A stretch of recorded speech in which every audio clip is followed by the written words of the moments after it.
Doctor जी मीरा जी, तो गीता ने सब मुझे बताया था कि इस तरह का उसे एक असाइनमेंट मिला है और उपन्यास लिखना है। तो ये करीब 7 साल की पहले की बात थी। तो उसने मुझसे कहा कैसे लिखूं, क्या लिखूं। मैंने कहा ठीक है, चलो टीचर बन जाती हूँ। तो रोज रात को तुम बताओगे कि तुमने कितने शब्द लिखे हैं। और मजे की बात होती थी, वैसे किसी को दिन छुट्टी नहीं देती थी, तो खुद ही बता देती थी कि आज 3000 लिखा, 5000 लिखा, आज पहला चैप्टर खत्म किया, दूसरा खत्म किया। और जिस दिन उसने नहीं लिखा वो बहुत शर्मिंदा महसूस करती थी।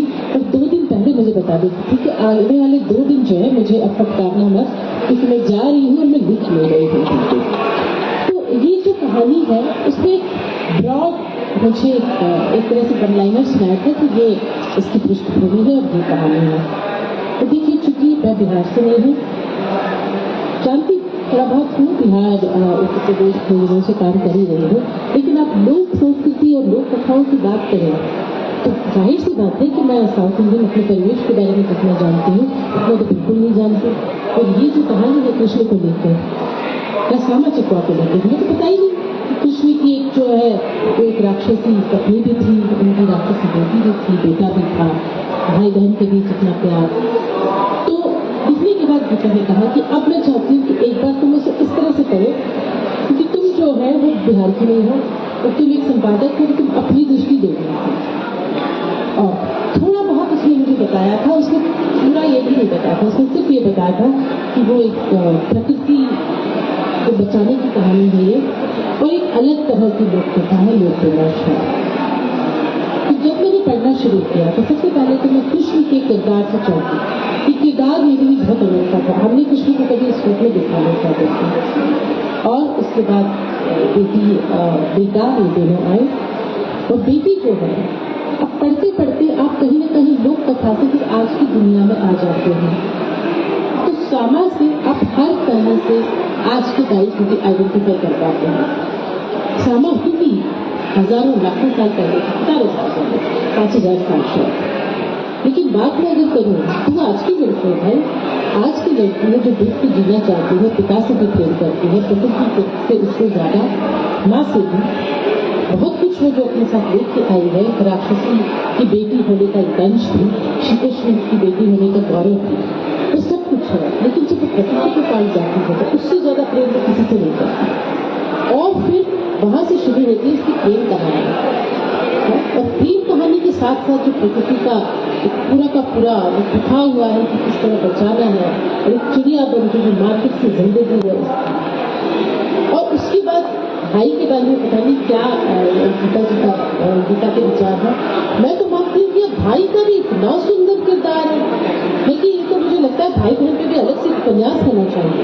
इसमें शायद भाई के बारे में कम लिखा गया है, उसका बहन से प्रेम, पिता से लड़ना, पिता को कन्विंस करना कि श्राप से मुक्त करो। तो एक लोक रचना को उस तरह से पढ़ते पढ़ते जब मैं एक सामान्य पाठक की तरह मैंने खत्म किया, मैंने तुरंत गीता से कहा, गीता ये तुम्हारा बेहतरीन और अब तक का लिखा सबसे बेहतरीन उपन्यास है। ये उपन्यास नहीं है, ये एक विमर्श है, डिस्कोर्स है। और कितनी सही ढंग से आप उस पूरे वक्त की तस्वीर कर देते हैं मेरे को, जो मुझ जैसा एक ऐसा पाठक जो उस पूरी दुनिया को जानता ही नहीं है कहीं से, वो भी अगर ग्रास्प करे, वो भी शिक्षा के प्रति इतना संवेदनशील हो और मन कर रहा हो कि भाई अब और कुछ भी हो, इसके साथ ऐसा नहीं होना चाहिए था। तो मैं यही कहूँगी कि मैं आप लोग की तरह श्यामा चकवा की खेल में कभी शामिल नहीं रही। मैंने कभी इस किरदार को नहीं देखा, मैं कृष्ण को इस अंदाज से नहीं देखा। मैं ये भी कहना चाहूँगी, कृष्ण पहले भी मैं बहुत नहीं मानती थी कृष्ण को, अपनी नजरों से दे दूँगी। नहीं ठीक है।